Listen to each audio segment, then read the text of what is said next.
Farul Rzi Fitriansyah. Peace, love, and unity. Ke pasar membeli ikan. Ikannya untuk dimakan. Belajar IPS itu menyenangkan. Videonya nggak bikin membosankan. Hari ini kita akan membahas materi terkait interaksi sosial. Apa yang kalian pikirkan ketika mendengar interaksi? Komunikasi atau hubungan timbal balik? Nah, daripada bertanya-tanya, yuk kita simak contoh video berikut ini.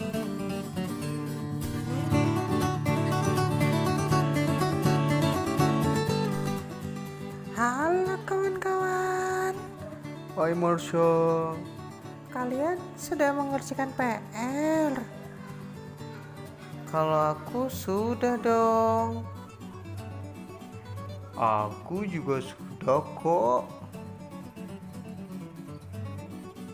Waduh, gawat. Aku belum mengerjakan.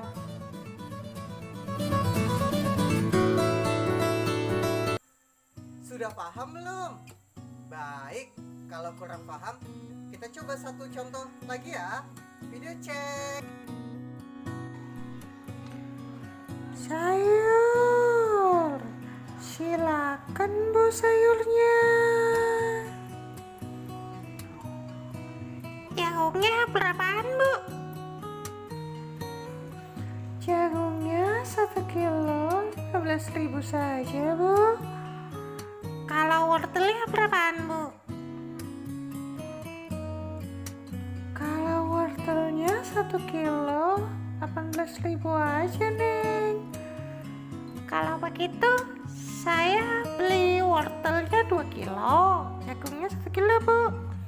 Oke neng, semua jadi 51.000 ya. Siap bu.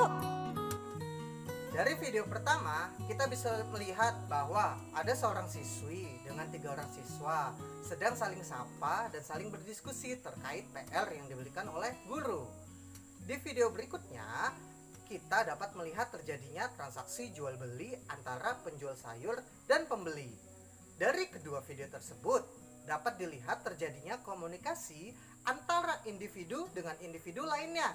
Jadi, dapat kita simpulkan bahwa interaksi sosial adalah hubungan timbal balik antara individu dengan individu, antara individu dengan kelompok, dan antara kelompok dengan kelompok.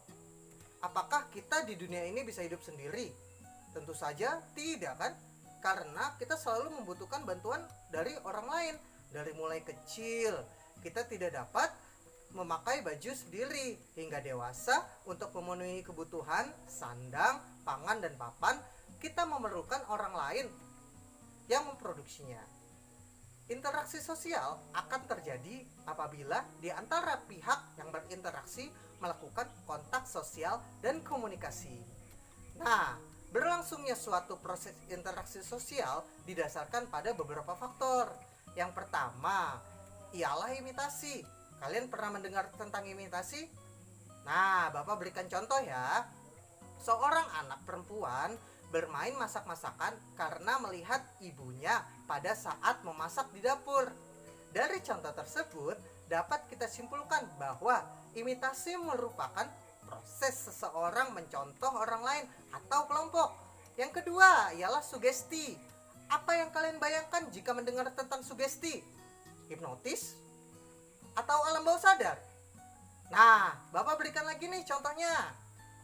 Seseorang pasien berobat ke seorang dokter. Pasien tersebut akan cepat mengalami penyembuhan, salah satunya disebabkan adanya rasa sugesti pada dokter tersebut. Jadi, dapat kita simpulkan bahwa sugesti adalah pengaruh yang dapat mempengaruhi hati atau menggerakkan hati orang lain. Nah, yang ketiga adalah identifikasi. Dalam satu kasus, seseorang anak mengidolakan pemain bola, sehingga semua tingkah lakunya idola tersebut akan dilakukan. Sifat kecenderungan atau keinginan dalam diri seorang untuk menjadi sama dengan orang lain, itulah yang disebut identifikasi. Nah, yang terakhir nih, yang keempat, simpati. Bagaimana sikap kalian jika ada teman kalian atau tetangga kalian yang tertimpa musibah? tentunya kita akan merasakan sedih dan berusaha untuk membantunya, bukan? Nah, sifat merasakan sedih tersebut dalam keadaan orang lain itulah yang disebut dengan simpati. Baik, sampai di sini materi interaksi sosial. Bapak ada video tambahan nih.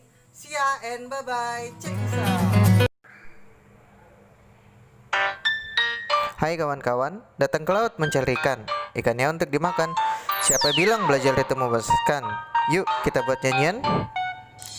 Mari kita coba menyusun sebuah narasi. Dua orang di pojok sedang asik berdiskusi. Satu teman lagi menelpon sanak famili. Itulah yang dinamakan sebuah interaksi. Makhluk sosial berinteraksi dengan nilai dan norma. Kalau berbicara dan chatting ada etika. Sama yang lebih tua jangan berpaling muka. Apalagi nggak ngucap salam, cuma senpe saja.